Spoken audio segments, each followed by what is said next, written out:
You've got to do something new to be on the edge, on the tightrope again. There's life beyond the comfort zone. Every day I feel like it's going to fail, and I was alive. We live in a culture that is a selfie culture, and you better turn it into a service culture. You better go, who needs me now? I came up with this crazy idea. This crazy, simple phrase in my life. The next level. You know what most people are focused on? Avoiding pain and running away from fear. But there are people who become ultra successful people who ask the question, what's the next level for me? What's the next level for you and your family? What is it? What's your next level for health? What's the next level financially? Not because you have to strive for endless means where you're never satisfied. No, you can strive satisfied. You can be completely content and happy and joyous and grateful for God for today's blessings and still work tomorrow hard to build more into His future vision or your future vision for you. There's more potential in you. That next level, there's something there for you.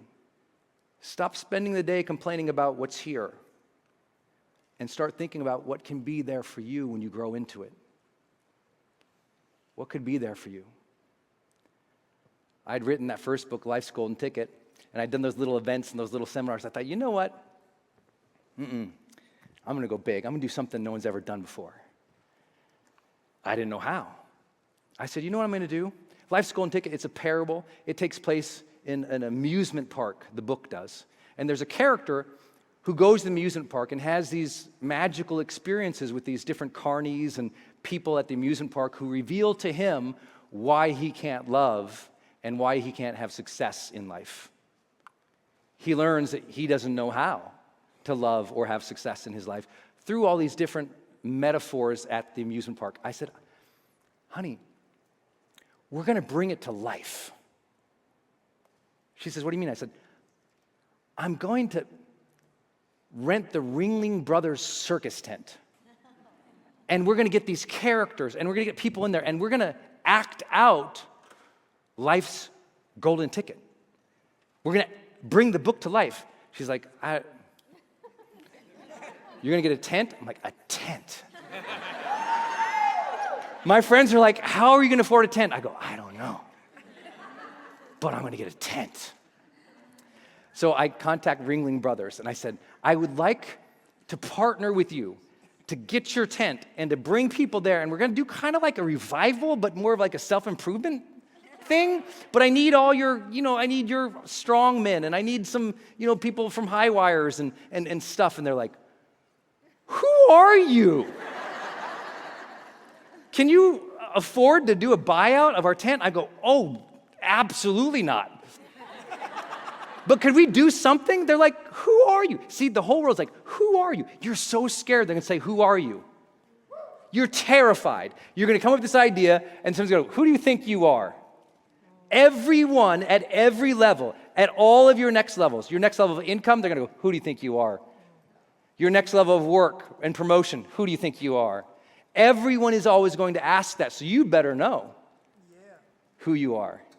So, everyone says no. I can't even, I try to rent a wedding tent and they make fun of me, let alone a circus tent. And then one day, I'm driving down near Long Beach, California, and I look off on the exit ramp, and there's a tent, a red and a white tent, just like in my book.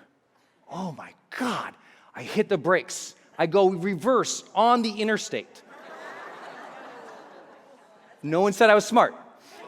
I take the exit, I drive down, I literally get out, I run up to the gate.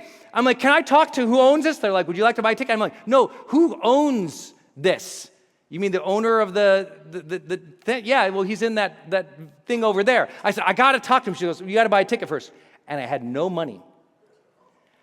I said, well, I don't have any money. She's like, well, what do you want? I said, well, I want to rent the... She's like, well, it's $8 to come in. I go, I was driving around. I didn't have my wallet with me. I didn't have any money. She goes, I don't know. I said, I'll wait all day if I could just get 5 minutes with him. Please, please, please. And I stood out there for 4 hours in the sun. 4 hours. 4 hours. Finally, I think he came over just because he felt sad for me. I mean, he came over and says, all right, what? Someone says, you want to rent the tent? I said, yes. So I tell him about this book that I've written. I want to bring it to life, and could we do something? And he says, well, how would we do something? I said, I don't know, just like maybe I'll help you fill it. We'll fill it for the weekend. We'll split the proceeds. He's like, well, I usually do it, and I make all the proceeds.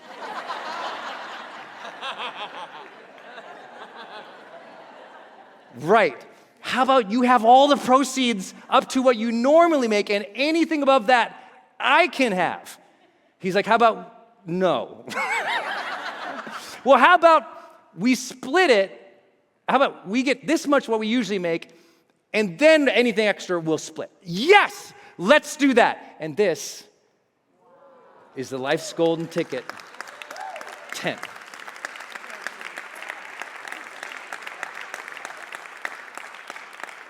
Now, here's what I want to tell you to do.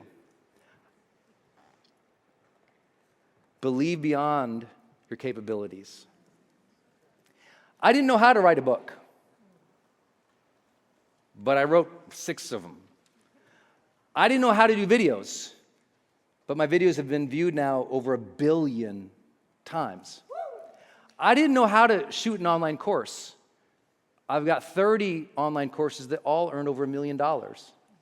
I didn't know how to sit down and talk with Oprah or 2 U.S. presidents. I didn't know how to coach Fortune 500 fancy people or people on covers of magazines.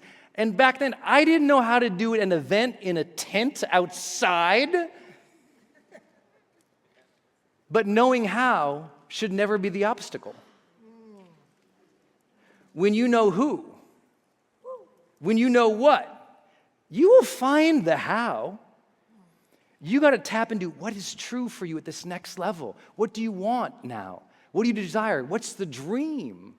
Who are you now at this stage of your life? Not when you were in your 20s or 30s or that first marriage or that last house. Who are you now? Who you are now is someone who wants to feel the day and express themselves again and come back to life, to bring joy and love to this world. That's who you are now, even if you can't hear it from me because you think I'm just mouthing out at you. No, who you are, I know there's more capability in you than you know because I spend my career doing this. I've watched millions of people take our courses and change their lives who never thought they could. Most of them only bought just out of curiosity. Is the kid really that good? Let me see, I'll refund it in 30 days. Okay. You come to life when you stretch yourself and you push yourself. I even got Denise on board of this thing. We're a couple months married, and I convinced her to come down. I'm like, honey, I'm going to act out the tunnel of love from the book. Now, there's a reason Denise doesn't come to my events. She's the introvert of the family. She doesn't want any of this. Like, bringing her on stage is terrible. I said, honey, what I'm going to do is I'm going to put you in a rowboat, and we're going to push you out in the rowboat in front of everybody. And we'll hit you with a can light, we'll play this John Mayer song, and I'll come out and we'll make out. What do you think?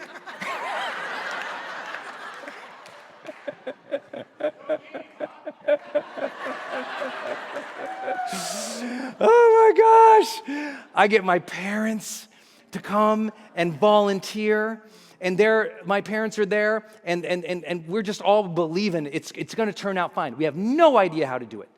My parents are checking people in. My dad's carrying boxes, and he's down there at 5 a.m. giving everyone coffee.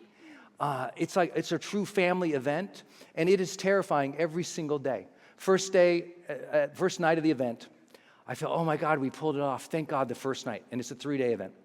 First night. Well, overnight, we've never done an event before, and we leave all the gear in the tent, and a tent, gathers moisture over the grass, and then dripped down all over the technology.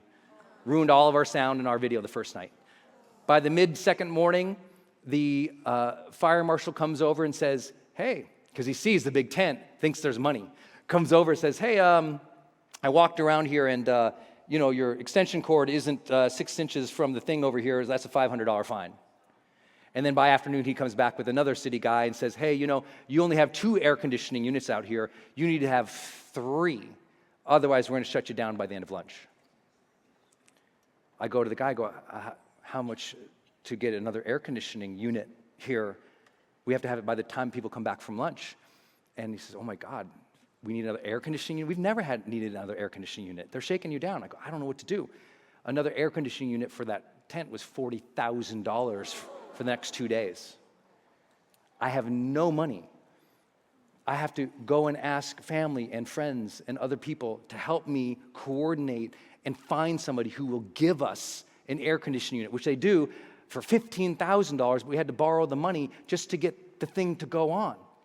And we're trying to pull it through. And I've got speakers coming. John Grave, who wrote Minna from Mars, Wind from Venus. Marianne Williamson, she's coming to speak. I got big names coming to speak at this thing because there's a tent. And this kid, this nobody in the industry who no one knows, he's got a tent. And people are there and they're showing up. And he's great. No one's ever done that before. You got to come down here. So they're coming and I'm just putting on a smile. Okay, here we go. This is going to be great. Every day I feel like it's going to fail. And I was alive.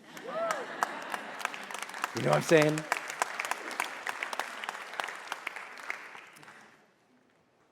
It was such a blessing having mom and dad there, I remember it was the scariest event I'd ever done. It was the beginning of my career. It's what made my reputation. The best-selling book, the courses, but this. The speakers in our industry said, whoa, he did what? I mean, I did this crazy thing. The whole audience knew I'm terrified of heights at this point. And I knew they had a high wire, and they had a trapezist, with the person, they swing on the ropes, and they jump, and they land on the other side, or they fall into the net, and they had this wire, and I think it was 50 feet in the air, so it's up that high, the ceiling. And for some crazy reason, on the final night, I tell the audience, if you guys rock it out with me, if we just change and everything, I will go up on the wire. And everyone's like, and everyone jumps, and it's like they want to see me die. I'm like, they get so fired up. Now I've said it. I have to commit to it. Oh my gosh. So we take a 20-minute break. I go back with the team. I'm like, how do I do this? And the guy who ran the Mexican National Circus says to his son, go get the helmet. So they go get this helmet, and they come back, and the first thing goes, you're going to have to wear the helmet. I'm like, oh, this is already looking bad, man. They get me in the helmet. They connect me up. When I climbed that rigging to get up there, my hands were sweating like you'd be in a sauna. And I'm mortified. And I get up there, and I look out, and I mean, when you're 50 feet, and this thing, I don't know how long it was, but maybe, definitely something like this. And I'm looking at it, I'm like, have you ever been so scared you can't even breathe, and you can't breathe in the very moment you're so scared, like, I can't breathe, so you almost start hyperventilating, and I'm standing there, and I'm like, oh my God, but I have to do this. These people have come to, I'm saying change is possible. All I have to do is take this step on this wire. These people have come here for this. I stood there for 15 minutes.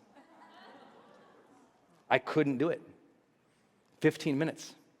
I'm just standing there, just looking. They think something else is going on.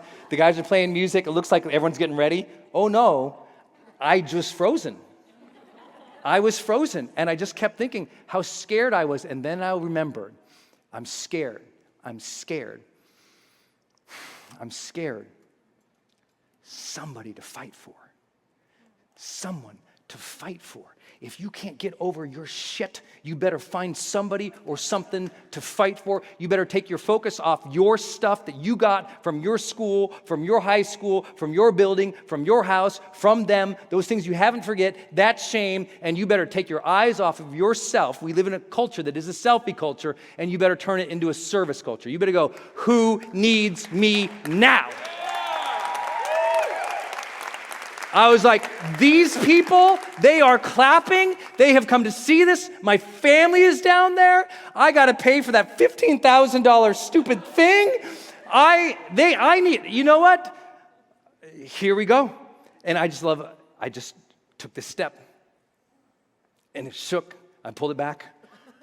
Shook. And I was like, well, this is just stupid. This is just not. I said, well, either way, I'm going to fall. Either way, I'm going to fall.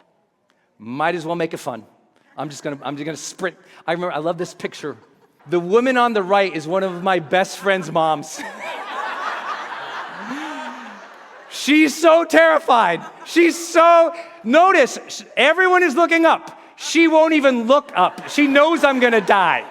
She knows it's over. And I go, bam, and I fall off the thing, and the cable catches me, and I bounce into the thing, and I get up, and everyone's like, yeah! And the audience went ape crazy.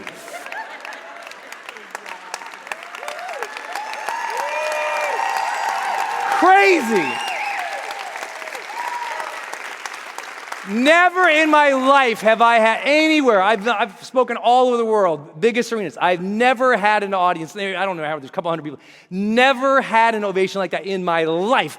They went crazy, and I was like, oh, okay. And I didn't think about me. I was like, they needed that for them. You need to see someone put themselves out there in a new way. And in your head go, how do I put myself out there in a new way? I asked you at the beginning, you have to reinvent.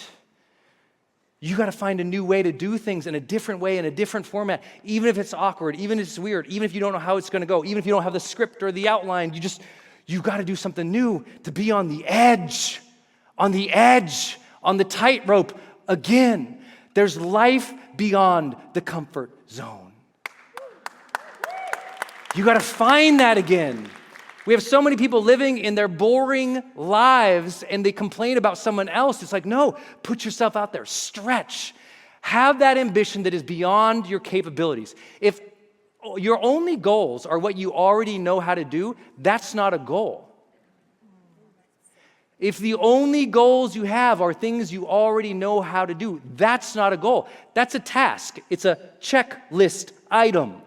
A real goal, a real dream, you don't know how you're going to manifest that.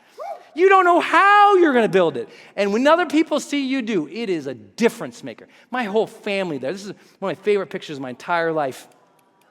It's at the end of the show.